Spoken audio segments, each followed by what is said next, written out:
Big boss already అందరికీ తెలిసిందే. ఏంటి ఎప్పుడొస్తారా అని వెయిట్ చేస్తుంటారా మీ అభిమానులు? లేకపోతే బిగ్ బాస్ వాళ్ళు ఎక్కువ వెయిట్ చేస్తున్నట్టున్నారు అంతేనా? వాళ్ళు అడుగుతూనే ఉన్నారు, బట్ నేనే నా ఫ్యామిలీ రెస్పాన్సిబిలిటీ ఉన్నాయి కాబట్టి వాళ్ళని వదిలి వెళ్ళడం చాలా కష్టం. అది ఒక్క రీజనేనా, లేకపోతే మీకు బిగ్ బాస్ షో అంతా ఆడతా ఏమైనా ఫోబియా ఉందా? లేదు లేదు 100 days అలా ఏం లేదు, అలా ఏం లేదు. ఓన్లీ ఫ్యామిలీ కోసమనే వెళ్ళడం లేదు. అంత సర్వే చేయలేమనంటే ఇంకా ఇండస్ట్రీలో ఉండే ఏం లాభం? అంతే కదా. అసలు అలాంటి మనుషులతోనే మనం రియల్ లైఫ్ లో ఉంటున్నాం.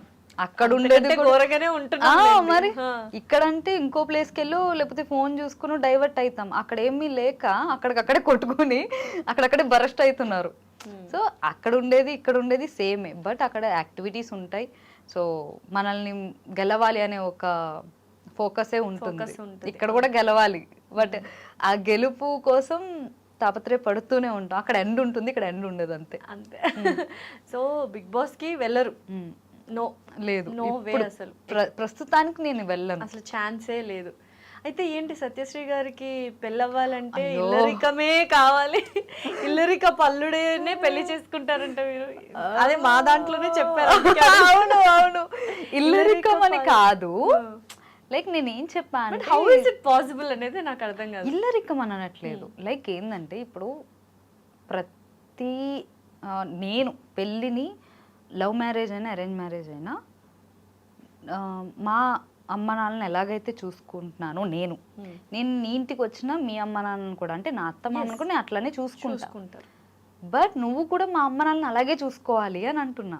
చూసుకుంటారు ఏమో కదా, అంతే తప్ప ఇల్లరికం ఎలా ప్రూవ్ చేయాలి వాళ్ళు? అది వచ్చినప్పుడు వాళ్ళకి చెప్తా నేను. ఇప్పుడు ఎందుకు, వచ్చినప్పుడు ప్రూవ్ చేయాలి అని అంటే ప్రూవ్ ఏదో మనకి బంగారాలు ఇచ్చేసి కోట్లు ఇచ్చేసి అంత నాకు I don't want luxury life అండి. నాకు కావాల్సింది పీస్ఫుల్, ఒక షోల్డర్, రెస్పెక్ట్ ఇవ్వాలి మెయిన్. సో కంపానియన్ అంటే లైఫ్ పార్ట్నర్ గురించి ఏ కైండ్ ఆఫ్ ఆలోచనలు ఉన్నాయి? ఇలా ఉండాలి ఇలా ఉండాలి అంటే మెయిన్ నా ప్రొఫెషనల్ లైఫ్ని అర్థం చేసుకోవాలి. ఆఫ్టర్ మ్యారేజ్ కూడా ఐ విల్ డూ, నేను షూట్ చేస్తాను. మా ఒక ఆడపిల్లకి మెయిన్ రెస్పెక్ట్ ఇంపార్టెంట్. అది పెళ్ళైన అమ్మాయా పెళ్ళికాని అమ్మాయి అని కాదు. నువ్వు నీ తల్లిని ఎట్లయితే చూసుకుంటావో నీ భార్యను కూడా అట్లా చూసుకుంటున్నావు అని అంటే అంతకు మించిన అమ్మాయికి ఇంకొక లగ్జరీ లైఫ్ ఉండదు, అక్కర్లేదు కూడా, అవసరం లేదు. సో నాకు ఏంటంటే రెస్పెక్ట్, ట్రస్ట్, సపోర్ట్, అండర్స్టాండింగ్, ఇవే, ఇంకేం అవసరం లేదు. ఓకే. సో అలాంటి వాళ్ళని వెతికి పట్టుకుంటాము, లేకపోతే మీరే వెతుక్కుంటారు, చూడాలి. అమ్మ నాన్న వెతుకుతారు. ఏమనుకుంటున్నారు, లవ్ మ్యారేజ్ అనుకుంటున్నారా అరేంజ్డ్ అనుకుంటున్నారు? అంటే ఇప్పుడు నిజంగా దాని మీద ఫోకస్ లేదు, అస్సలు లేదు. ఏమో ఇన్ ఫ్యూచర్ లో లవ్ అవ్వచ్చు, లేదంటే అరేంజ్ అవ్వచ్చు, అంతే. కాకపోతే మా అమ్మ నాన్నలకి బాధ పెట్టేది ఏది కూడా నేను చెయ్యాలని అనుకోవట్లేదు. Very good daughter. అంతే, ఎందుకంటే వాళ్ళు లేనిదే మనం లేమండి, వాళ్ళే మెయిన్. మా అమ్మ నా కోసం నేను ఆర్టిస్ట్ అవ్వాలని తన కెరియర్ని సాక్రిఫైస్ చేసేసింది. సో వాళ్ళు చేసిన దాంట్లో ఇదేం పెద్ద ఏం కాదు. అయితే సత్య గారు, నేను చాలా మందిని అంటే ఇన్ఫ్లుయెన్సర్స్, బిగ్ బాస్ వాళ్ళని చూశాను, చిన్న చిన్న ఆర్ట్ అంటే ఎప్పుడే అప్కమింగ్ ఆర్టిస్ట్లను చూశాను. They are leading a very luxurious life, చాలా రిచ్ లైఫ్ ఉంది. BMW కానీ బెంజ్ కానీ, ముట్టుకుంటే BMW, ముట్టుకుంటే బెంజ్, ఇలా కార్లు కొనేస్తున్నారు. అంటే అది తప్పు అని నేను అనను, బట్ చాలా మంది ఏంటంటే ఏం చేసిందని కార్ ఇలా అని మాట్లాడే వాళ్ళు కూడా ఉంటారు. But your like very normal life, settled life, comfortable, not even luxury life lead చేయట్లేదు. ఏంటి, వాట్ ఈస్ ద, ఏం చేస్తున్నారు డబ్బులన్నీ? నాకు డబ్బులన్నీ అంటే అరే నేను ఇల్లు కట్టించా అమ్మ వాళ్ళకి, సో అది నేను దాని EMI కట్టుకోవడమే సరిపోతుంది. సో మూవీ షూట్స్ జరుగుతూ ఉంటాయి. సో మా షోస్కి కానీ ఆ వచ్చేవన్నీ కూడా మా మదర్కి కొద్దిగా హాస్పిటల్ దానికి అయిపోద్ది. మా అమ్మగారికి ఏమైనా హెల్త్ ఇష్యూ? అమ్మకి బ్రెయిన్లో బ్లడ్ క్లాట్ అయింది లైట్గా. సో 2025లో, యాక్చువల్లీ 2025 నేను చాలా గ్యాప్ తీసుకున్నా షోస్కి కానీ మూవీస్కి కానీ. సో దానివల్ల నేను ఈవెన్ US వెళ్ళే ముందు, సో మార్చ్ ఏప్రిల్ ఆ టైంలో చాలా అమ్మ ఒక 2-3 డేస్ నుంచి పడుకుంటూనే ఉంటుంది, హెడేక్ అంటుంది, సో వీక్గా ఉంది. దాని ముందే నేను ఆ అమ్మకి హార్ట్లో ఎంజోగ్రామ్ చేయిస్తే బ్లడ్ చిన్నగా బ్లాక్ అయ్యింది అని అన్నారు. దానికి టాబ్లెట్స్ వాడాం. తను ఒక్క పూట ఇదైనా కూడా అంటే ఆ టాబ్లెట్ వాడకపోయినా హార్ట్లో బ్లడ్ క్లాట్ ఉండిపోద్ది, ఫ్లో అనేది ఉండదు. సో అదయింది. దాని తర్వాత చూపించాము. తర్వాత ఇది తెలిసేసరికి మాకు ఇంకేం అర్థం కాలేదు చాలా. సో 15 డేస్ 1 మంత్ హాస్పిటల్లోనే ఉన్నాం. అటు ఇటు తిరుగుతూనే ఉన్నాను.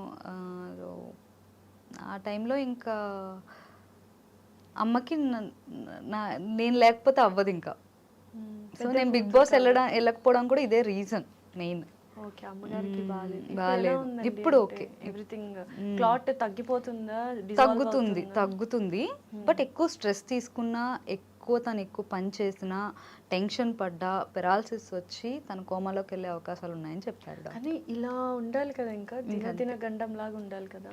బట్ స్టిల్ అవన్నీ పెట్టుకొని కూడా యువర్ వర్కింగ్ అండ్ చెయ్యాలి ఖచ్చితంగా. అంటే కొన్ని సందర్భాలు ఉంటాయి సత్య గారు. యూజువల్గా ఈవెన్ కెమెరా ముందు పనిచేసే ప్రతి ఒక్కరికి లోపల ఒక యుద్ధమే జరుగుతుంది కొన్ని సిచ్యువేషన్స్లో. నిజంగా ఒక ఆడపిల్లగా పుట్టడం అని అంటే నిజంగా నేను మొగాడై ఉంటే బాగుండేదని అనిపిస్తుంది ప్రతిసారి. అంటే అరే నేను ఆడపిల్ల ఉండి ఇంత కష్టపడుతున్నా, అదే మగాడై ఉంటే ఇంకెంత కష్టపడేదాన్ని నేను, ఇంకా నా ఫ్యామిలీని ఇంకా మంచిగా చూసుకునేదాన్నేమో అని అనే ఒక బాధ అది ఒక ప్రతిరోజు అనిపిస్తూ ఉంటుంది. మా అమ్మ పొద్దున్నే నవ్వుతూ లేస్తేనే అదొక సూపర్ హ్యాపీ అని అనిపిస్తుంది తెలుసా నాకు. ఎవ్రీడే నాకు ఉంటుంది. దేవుడి దేవుళ్ళు ఇప్పుడు తగ్గుతుంది, సో నార్మల్ అవుతున్నారు. బట్ మళ్ళీ తను ఎక్కువ స్ట్రెస్ తీసుకోకుండా ఉండాలన్నమాట. అట్లా ఏవి అంటే ఎక్కువ ఏమైనా ఉన్నా కూడా మీలో మీరు చెల్లి చూసుకుంటూ ఉంటాం. అందుకని మాకు వచ్చే ఏదో చాలా మంది ఏంటంటే నేను చాలా లగ్జరీ లైఫ్ లీడ్ చేస్తున్నాను, చాలా మంచిగా ఉంది, దీని డబ్బులన్నీ ఏమైపోతున్నాయనంటే మాకు వచ్చే డబ్బులన్నీ మేము కష్టాజీతం వచ్చేది. ఈ నెల వర్క్ చేస్తే మాకు 2 నెలలు కానీ మాకు డబ్బులు రావు. సో అట్లాంటి లైఫ్ మాది, మా ఆర్టిస్టులది. ఒక జాబ్ చేసే వాళ్ళకి నెలకి ఇంత అని వచ్చేస్తుంది అంటే ఓకే. ఇప్పుడు మా సిస్టర్ లైఫ్ అలా ఉంది, స్టాండర్డ్ ఇన్కమ్ లేదు. సో అట్లాగా మేము ఒక్కొక్కటి బిల్ చేసుకుంటున్నాం. ఈఎంఐ లేకపోతే ఎన్ని లోన్స్ తీసుకున్నా దానికి ఈఎంఐ కట్టుకుంటూ ప్రతిదీ అట్లా అవుతుంది తప్ప దేవుడి దయవల్ల మిగతా వాళ్ళు హ్యాపీగా ఉన్నారు, బాగున్నారు. నా ఎనిమికి కూడా ఇలాంటి సిచ్యువేషన్ రాకూడదని కోరుకుంటా అంతే. డెఫినెట్లీ. బట్ డోంట్ వరీ అండి, లైక్ మంచి వాళ్ళకి ఎప్పుడు మంచి జరుగుతుంది. లైక్ అమ్మగారు కూడా చాలా కష్టపడ్డారు మీ గురించి, అండ్ ఇప్పుడు మీరు రిటర్న్ ఇచ్చే time it was very happy. తగ్గుతుంది కాబట్టి everything will be happy. Me success ని చూస్తారు కంపల్సరీ. సో ఇంకా ఎటువంటి సక్సెస్ రావాలి అనుకుంటున్నారు? వచ్చేసింది అనుకుంటున్నారో? ఆన్ ద వేలో? లేదు. అంటే నాకు మెయిన్ నా సక్సెస్ అంటే నేను ఒకటే కోరుకుంటా,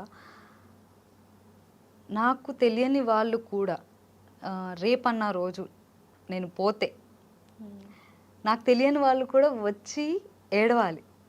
అది సక్సెస్. అది అంటే మనకు ఒక ఆర్టిస్ట్గా ఒక గుర్తింపు ఎంత ఇంపార్టెంటో, ఆ అభిమానం, ఆ ప్రేమ ప్రతి ఒక్కరు బయటకు వెళ్తుంటే అది ఉంటుంది కదా. లైక్ నాకు తెలీదు, ఎవరో చాలా మంది వచ్చి నన్ను ముద్దులు పెట్టేసుకుంటారు. అమ్మమ్మలు కానీ నానమ్మలు చాలా మంది అంత ప్రేమ చూపిస్తూ ఉంటుంటే అరే ఇది కదా ఆర్టిస్ట్కి కావాలి, ఇది కదా అసలు. ఇంకా ఆ ప్రతిరోజు ప్రశాంతంగా మనం పడుకొని లేస్తాం కదా. సో అంతకు మించి సక్సెస్ లైఫ్ ఏమి ఉండదండి. పీస్ఫుల్ లైఫ్ ఉంటేనే మనం దానికి మించిన నేను ఆ సక్సెస్ నేను మాటల్లో చెప్పలేను అంతే. అండ్ కొన్ని వీడియోస్ కూడా చూసాను, మీరు స్పిరిచువల్ గా కూడా చాలా డివోషనల్. నేను ఏ గాడ్ ఎక్కువ ఇష్టం? ఏ దేవుడు? నాకు షిరిడి సాయిబాబా అండి, మెయిన్ సాయిబాబా అండ్ ఏడుకొండల వాడు. ఏమైనా మ్యాజిక్స్ అంటే షిరిడి సాయిబాబాని నమ్ముకున్న వాళ్ళందుకు ఏదో ఒక మిరాకల్ జరుగుతుంది అని వింటూ ఉంటాను. అలా ఏమైనా జరిగిన సందర్భాలు ఉన్నాయా సత్య గారు? చాలా. నా లైఫ్లో ప్రతిదీ నేను అంటే ఒకటి ఆడిషన్కి వెళ్ళినప్పుడు కానీ బాబా ఇట్లా నేను కష్టపడుతున్నాను, ఇన్నిసార్లు ఇచ్చాను ఆడిషన్స్, ఏంది అని అన్నప్పుడు నాకు ఏదో ఒక రూపంలో నాకు ఆయన ఆన్సర్ ఇస్తారు ఖచ్చితంగా. అది నేను అది నమ్మా. అండ్ మన వెంకటేశ్వర స్వామి లేదు ఇంకా చదవలేదు, మనకి టైం కుదరట్లేదు, మనకి చాలా నిష్టగా ఉండాలి దానికి. So, వెంకటేశ్వర స్వామి వెంకటేశ్వర స్వామి అది మాత్రం మా మదర్ ఇట్లా ఉన్నప్పుడే నేను మొక్కుకున్నా, తగ్గితే నేను వస్తాను అని చెప్పి అలిపిరి. ఫస్ట్ ఇల్లు కట్టాలి మా అమ్మకి అని అనుకున్నప్పుడు కూడా మొక్కుకున్నా. సో ప్రతిదీ నేను వెళ్ళి మొక్కుకున్న ప్రతిసారి కూడా ఆయన నెరవేర్చారు. ప్రతిసారి నేను కొండకి నడిచి వెళ్ళి ఆయన దర్శించుకోవడం జరిగింది. సో ఇల్లు ఎక్కడ? తణుకులో. ఓకే. ఇంద్రాణి నిలయం అని కట్టించా అనమాట. అమ్మగారి పేరు. త్వరలో నేను కూడా అనమాట సరస్వతి నిలయం అని పెట్టాలి. స్టార్టింగ్. కంగ్రాట్స్. అంటే ఒక హ్యాపీనెస్ ఉంటది కదా పేరెంట్స్ కి, ఏమైనా చేస్తుంటే కష్టమైనా పర్లేదు చేసేద్దాము అనిపిస్తుంది. అదొకటి వస్తుంది, ఆ దేవుడు అదే బ్లెస్ చేస్తాడు. అసలు అది ఇల్లు స్టార్ట్ అయినప్పుడు కూడా నేను చాలా ఎలా చేస్తానో, కంప్లీట్ చేస్తానో లేదో అని అనుకున్నా. విత్ ఇన్ 1 yearలో బాగా కంప్లీట్ చేస్తాను. సో ఇప్పుడు చాలా మంది జెన్జీ కిడ్స్ కానీ పేరెంట్స్ కి రెస్పెక్ట్ ఇవ్వకపోవడము, అంటే రిలేషన్షిప్స్ కి వాల్యూ లేకుండా చేస్తున్నారు. సో మనం బీయింగ్ అ మిలీనియల్స్ అని అంటుంటాం కదా, వాళ్ళకి ఏమన్నా ఒక సజెషన్ కానీ ఒక మెసేజ్ కానీ ఇవ్వాలనుకుంటున్నారు? What you have faced and what you have to be. Actual నేను జెన్జీ అనే చెప్పాలి. చాలా విషయాలు ఆలోచనలో లేదు, సారీ అండి, మిలీనియల్ కాదు, నేను జెన్జీయే. చాలా అందుకని నేను చైల్డ్ ఆర్టిస్ట్ అవడం వల్ల చాలా మంది నన్ను చాలా ఇయర్స్ నుంచి ఉన్నాను, ఈ అమ్మాయి చాలా ఏజ్డ్ అనుకుంటారు. But no, I'm also gen Z kid. Satyasri గారు gen Z kid, she is not millennial. No. So నేనే ఇలా ఉన్నాను బికాజ్ మన ఇప్పుడున్న పిల్లలకి అని అంటే ఫోన్స్, టెక్నాలజీ చాలా పెరిగిపోవడం. ఫోన్ యూస్ చేస్తారు, స్క్రీన్ టైం ఎంత ఉంటుంది? లేదు, ఇక్కడ లేదు, అక్కడ బ్యాగ్ లో పెట్టేసాను. చాలా తక్కువ నా కాల్స్ తో. వాట్సాప్ కూడా నేను చాలా రేరు. నన్ను తిడతారు, నువ్వు ఇప్పుడు మెసేజ్ చేస్తే నేను ఎప్పుడుకో ఇస్తావు, నువ్వు ఎందుకు అట్లా చేస్తావు అని అంటారు. అండ్ ఎక్కువ ఫోన్ అంటే మనకి వర్క్ ఉంటుంది కదా, సో నెక్స్ట్ ఏం చేయాలి, ఏమి ఇన్స్టాలో కూడా that is also one job actual గా. చాలా మంది ఏంటి సోషల్ మీడియా ఎక్కువ వాడుతున్నారు అని చాలా మంది అంటూ ఉంటారు. అది జాబ్. అయ్యో ఇన్ఫ్లుయెన్సర్స్ అలాగే కదా, ఇప్పుడు అదే వాళ్ళ పని. వాళ్ళకి ఇన్కమ్ వస్తుంది దానివల్ల. సో కాబట్టి దాన్ని మేము తప్పు పట్టాను. కానీ కొంతమంది పిల్లలకి యాక్టివిటీస్ అనేవి, గేమ్స్ కానీ అట్లా కాకుండా ఇట్లా ఫోన్కి అడిక్ట్ అయిపోవడం వల్ల ఎవరైతే మన అమ్మమ్మలు కానీ నానమ్మలు అక్కడి నుంచే వస్తాయి ఈ బంధాల గురించి, ఆ విలువలు నేర్పించడం. సో ఈ మూవీస్ కూడా, ఈవెన్ వెంకటరామయ్య గారి తాలూకా కూడా, ఆ మూవీ కూడా అదే రిలేటివ్. అబ్బా నిజంగా చాలా మంచిగా అనిపించింది ఆ నేటివిటీ చూస్తే. అసలు అంటే నిజంగా ఈ కిడ్స్ చూస్తే గనక, ఓహో మా ఫాదర్ కూడా, మా తాతయ్య కూడా ఇలాగే కష్టపడ్డారా, లేదంటే ఈవెన్ మన పేరెంట్స్ కూడా చూసి ఒరే మేము ఇలాగే కష్టపడ్డాం రా మీకోసం అని చెప్తారు వాళ్ళకి. ఎందుకంటే దే హావ్ నాట్ సీన్ మన కష్టాన్ని చూడలేదు. ఎందుకంటే పేరెంట్స్ చెప్పరు నేను ఇంత కష్టపడ్డాను రా నీకోసం, నువ్వు చెయ్యరా అని ఎట్లా అడగరు. వాళ్ళ కష్టం ఎంత ఉన్నా కూడా వాళ్ళు పెట్టుకుని పిల్లల్ని ఒక లగ్జరీ లైఫ్లోనే చూపిస్తారు. బట్ కొంతమంది చాలా అర్థం చేసుకుని పేరెంట్స్ని చూసుకుంటున్నారండి. ప్రతి ఒక్కరూ అట్లా లేరు. సో బంధాల గురించి వాటి గురించి మనం చెప్పే కంటే అవసరం లేదు, వాళ్ళకి తెలుసు వాళ్ళు ఎలా ఉండాలి ఏంటి అనేది. ఏంట్రా నువ్వేం చెప్తున్నావు అనే స్టేజ్లో ఉన్నారు అంటారు కూడా. ఖచ్చితంగా నువ్వేం చెప్పనవసరం లేదు చాలు అని అంటారు. బట్ నేను ఒకటే చెప్తా, ఎవరైనా ఉన్నంత వరకే వాళ్ళ విలువ. వన్స్ పోయారంటే గనక వాళ్ళ విలువ, ఒకవేళ తర్వాత తెలిసినా కూడా వాళ్ళు లేరు, నువ్వేం చేయలేవు. అంటే బలగం ఇలాంటి వెంకటరామయ్య తాలూకా ఇలాంటి మూవీస్ రావాలి ఖచ్చితంగా. ఇలాంటివి వస్తేనే ఈ స్టోరీ రైతు కుటుంబానికి చెందిందండి, రియల్ స్టోరీ. ఒక ఫాదర్ స్టోరీ. ఒక ఫాదరు అంతమంది పిల్లల్ని ఎట్లా హ్యాండిల్ చేశాడు, వాళ్ళ పిల్లల చదువుల కోసం వాళ్ళు ఎంత కష్టపడ్డారు అనేది ఈ స్టోరీ. సో ఇప్పటికీ కూడా ఊర్లలో వాళ్ళ పేరెంట్స్, మనం చాలామంది చూస్తూ ఉంటాం, మీరు ముసలోళ్ళు అయిపోయారు, మా లైఫ్లో మేము చూసుకుంటామని చెప్పి హోల్డేజ్ హోమ్లో వేసేసిన రోజులు ఇవి. చాలా మంది చేస్తున్నారు. సో నాకు అది నచ్చదు. ఇప్పుడు 9 నెలలు అమ్మ నిన్ను బరువు అని అనుకుంటే నువ్వు ఈ భూమి మీదకి రావు. నువ్వు డెఫినెట్లీ అలాంటిది నువ్వు ఎట్లా ఒక నీకు రెక్కలు వచ్చి నువ్వు అసలు ఆ స్టేజ్కి రావడానికి నీ పేరెంట్స్ కారణం, అసలు భూమి మీద ఉండడానికే వాళ్ళ కారణం. నువ్వు వాళ్ళనే బరువుగా ఫీల్ అయిపోయి నువ్వు వెళ్ళి అసలు నువ్వు ఎందుకు బతుకున్నావు అని అడిగితే, తండ్రినే అడిగితే లేకపోతే తల్లినే అడిగితే ఇంకా ఆమె ఎట్లా ఫీల్ అవుతుంది? చాలా జరుగుతున్నాయి అసలు. అమ్మో, నేను చాలాసార్లు మిస్ అవుతుంది కదా. చాలా కొన్ని సార్లు నేను ఓల్డ్ ఏజ్ హోమ్కి వెళ్ళినా, ఈవెన్ చిల్డ్రన్ వాటికి వెళ్ళినా కూడా అనిపిస్తుంది, మీకు ఎందుకు మరి ఎందుకు అన్నారు మీరు? అంతే, ఎందుకు అవసరం లేదు. ఇంకా మీకు ఒక లైఫ్ మీరు అనుకుంటున్న పిల్లల్ని కనకండి అంట. లేదు, మీ పేరెంట్స్ అంత బరువు ఉన్నప్పుడు అసలు మీరెందుకు పుట్టారు? ఫస్ట్ భూమికి మీరే బరువు, వాళ్ళు కాదు. అదే అనిపిస్తూ ఉంటుంది. వాళ్ళు ఎంత విసిగించినా ఒక సర్టెన్ ఏజ్, మనం చిన్నప్పుడు పేరెంట్స్ మనం ఎంత అల్లరి చేసినా ఓపికతో ఎట్లయితే ఉన్నారో ఇప్పుడు కూడా మీ పేరెంట్స్ని మీరు ఓపికతో చూసుకుంటే, ప్రేమతో చూసుకుంటే వాళ్ళు అర్థం చేసుకుంటారు. మీకు నచ్చినట్టే వాళ్ళు కూడా, అంటే ఇప్పుడున్న టెక్నాలజీ వాళ్ళకి అర్థం కాకపోయి ఉండొచ్చు, బట్ మీరు ఓపికతో పేషెన్స్తో ఇది నాన్న, ఇది అమ్మ, ఇట్లా ఉందమ్మా అంటే వాళ్ళు ప్రేమతో చెప్తే అర్థం చేసుకుంటారు. ప్రతి పేరెంట్స్ అర్థం చేసుకుంటారు. ఆ కైండ్ ఆఫ్ మెసేజ్ మనము చూడాలి. సో హీరోయిన్ గురించి ఏం చెప్తారు? వెంకటరామయ్య గారి తాలూకా హీరోయిన్ దివిజా ప్రభాకర్ గారు. షీఈ్ వెరీ చిన్నపిల్లదను, అంటే చిన్నప్పటి నుంచి చూస్తున్నాం, అంటే నా సిస్టర్ ఏజ్ సేమ్ అన్నమాట. సో నాకు అనిపిస్తుంది అనమాట, దాన్ని చూసినప్పుడు సొంత చెల్లి అయిపోయింది నాకు. దాన్ని ప్యాంపర్ చేయడమే నా పని. ఇంకా షూట్ సెట్లో యాక్చువల్లీ యాక్టింగ్ అయితే సూపర్ చేస్తుంది, చాలా ఆల్రౌండర్, హార్డ్ వర్కర్ తను. ఈవెన్ మేము వెంకటరామయ్య తాలూకా టైటిల్ సాంగ్ చేసేటప్పుడు మేము ఎండలో చేస్తున్నాం, తనకి హెల్త్ బాగాలేదు. ఆ రోజు తను బిఫోర్ డేనే సాగర్ మాస్టర్ కొరియోగ్రాఫర్ చేశారు ఈ మూవీకి, మన చరణ్ అర్జున్ గారు మ్యూజిక్. సో ఆ సాంగ్కి మేము ఆ ముందు సమ్మర్ డేస్ బిఫోర్ డేనే 2-3 అవర్సే మేము సాంగ్ నేర్చుకుంది. నమ్ముతారా మీరు? 2-3 అవర్స్లోనే అంత హార్డ్ వర్కర్ అనమాట. నేనే ఆ హుక్ స్టెప్ ఒకటే చేస్తా నేను, తను మొత్తం సాంగ్ మొత్తం చేస్తుంది. సో అంత కష్టపడుతుంది. ఆల్రౌండర్ కదా, డాన్సర్, సింగర్, మ్యూజిక్, క్రాఫ్ట్స్ కూడా, డైరెక్షన్, 24 క్రాఫ్ట్స్ తనే ఎడిట్ చేస్తుంది. ఒక ఆల్బమ్ రిలీజ్ చేసింది కదా నీ జతలోనే. సో ఆ సాంగ్ అసలు చాలా వైరల్ అయింది అసలు. అండ్ అంటే ఫీల్ గుడ్ సాంగ్. చూస్తే ఒక హంబల్ పర్సన్ లాగా అనిపిస్తారు. చాలా కైండ్ హార్టెడ్, చాలా డౌన్ టు ఎర్త్. తను వాళ్ళ డాడీ ఇది కాబట్టి నేను ఇలా ఉండాలి అలా ఉండాలని కాదు. తను ఒక న్యూ కామర్స్ లాగా, న్యూ అమ్మాయి ఇప్పుడు వచ్చింది, తన డెబ్యూ ఫిలిం. ఒక కొత్త ఆర్టిస్ట్ ఎలా వస్తుంది, ఒక అవకాశం కోసం మన ఆర్టిస్టులు ఎలా అయితే వెయిట్ చేస్తామో అట్లనే చేసింది తను. ఆ డైరెక్టర్ ఏం చెప్పిందో అదే చేసింది. ఇంకా చెప్పండి సార్, ఇంకా బెటర్గా ఎలా చేస్తే బాగుంటుంది అని చెప్పి తను ఆ సీన్ ముందు తీసుకుని చాలా కష్టపడింది ఆ మూవీకి అయితే.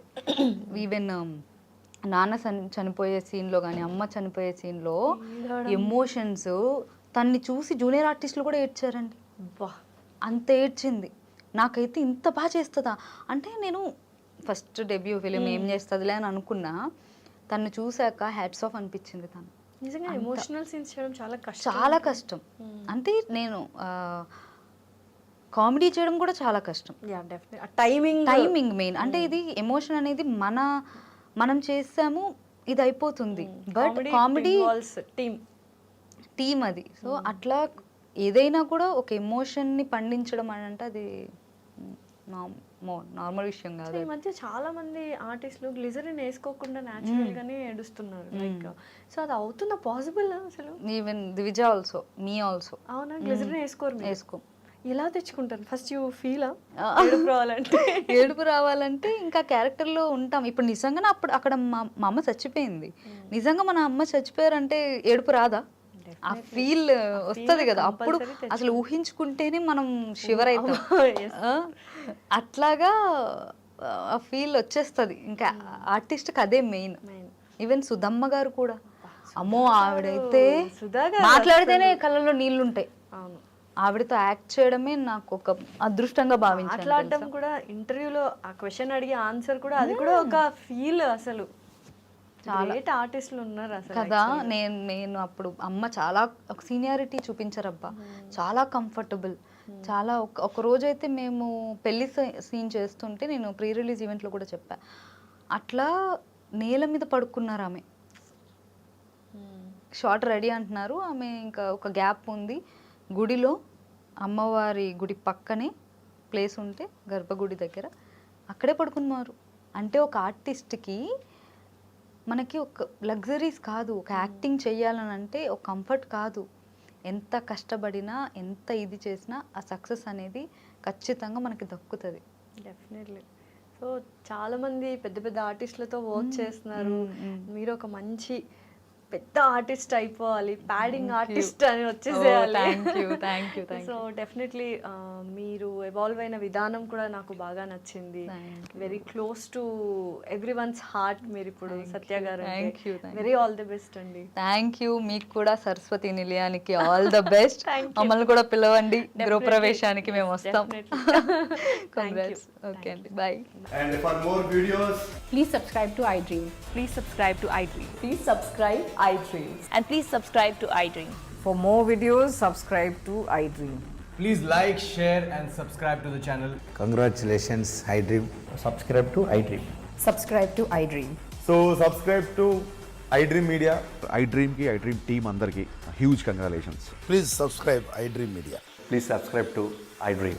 Subscribe iDream. Please subscribe to iDream. iDream అంటే నా కళల ఛానల్ను సబ్స్క్రైబ్ చేసుకున్న నోరు తిరుగుతలేదు, మీరైతే గంట గుర్తు కొట్టండి. For more such videos, please subscribe to iDream. Subscribe to iDream. Please subscribe to iDream. Please subscribe iDream Media. Please do subscribe to iDream. Please subscribe to iDream Media. For best entertainment and information, please subscribe iDream. And don't forget to subscribe to iDream.